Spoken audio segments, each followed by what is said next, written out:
Hi friends, welcome to RagingVapor.com. I just wanted to give you a little rundown on the joye510 manual e-cigarette, which is the one I'm carrying here on my website, what you're going to get in the box, and how to put the thing together and how to operate it.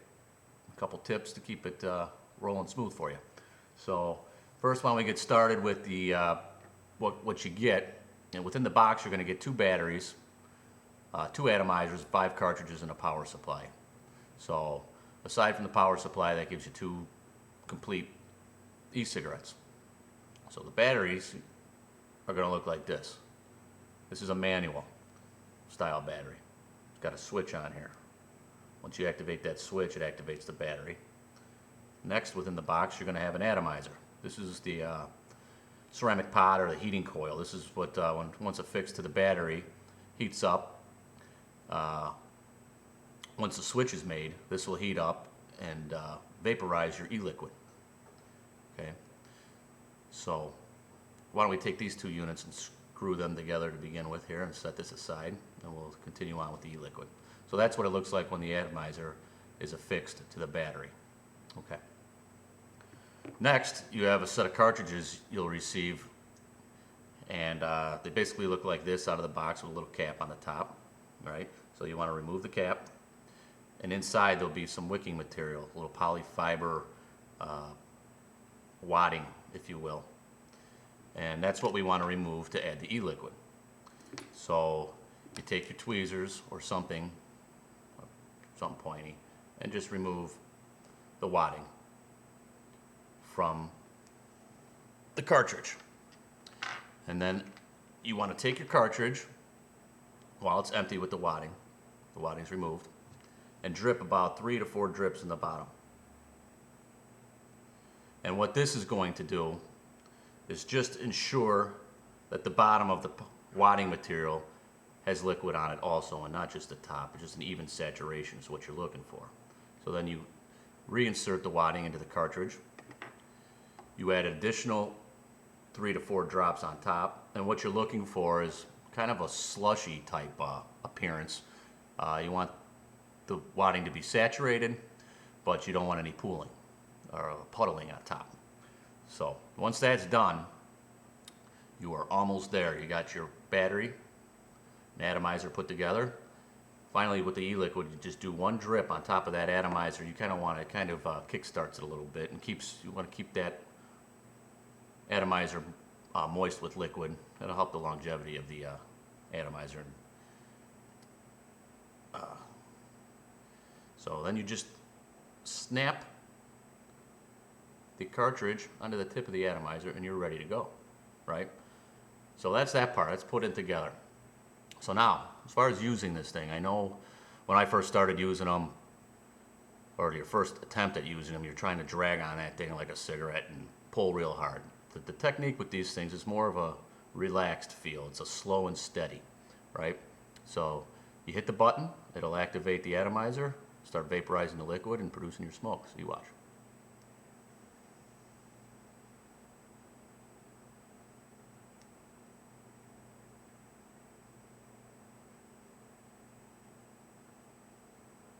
That's it. Nice definite throat hit, good flavor.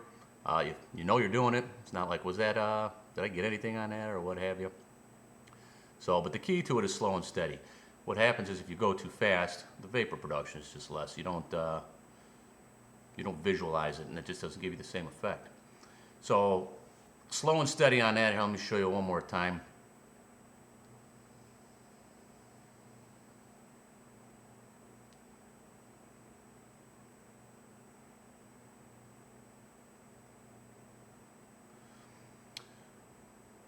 It's kind of hard to tell with the graphics I got on the back of here, but this thing hits like a monster. Works better than a lot of the other products out there. So this is a manual, and the reason why I chose the 510 manual, the other style would be the automatic switch. See, this is an automatic type e-cigarette. If you were to look in here, there is no button, right? So hence the manual part. The automatics work. They have a little hole in the center, so when you create suction in there, that has a diaphragm that makes a set of contacts and makes your switch But these things have a 5-second cutoff on them. You hit these things after 5 seconds, they'll shut themselves off, limiting you on the amount of vapor that you can produce. They also have some sensitivity issues. Let me show you versus the manual here. See how there's no hole within the manual battery? What happens with that is eventually, if you overdo it with your liquids a lot or you don't keep your tool clean, get some corrosion in that switch, and then if you can't get in there to clean it out that great, then you're done with that one. So, and they have some sensitivity issues with loud bass. Like if there's a lot of, you're in a club and there's a lot of bass, it could vibrate that connection to make and using your battery when you're not intended to use it. So I choose the manual for that reason, for the larger vapor and more control. The only downfall, I guess, would be hands-free, but who cares? It's not a real, these things are a mechanical device. They're not as light as a cigarette. It's not something you would want to hang off your lip and use anyways. So let me see. That's about it, guys. I did this because it worked for me immediately. I quit smoking as soon as I put my hands on one of these. Like I said, there was some I had to sift through and make sure I got the best model, and I think I'm there, and I just want to get that out to my family and friends and whoever is looking for one. So good luck, and let me know how it goes.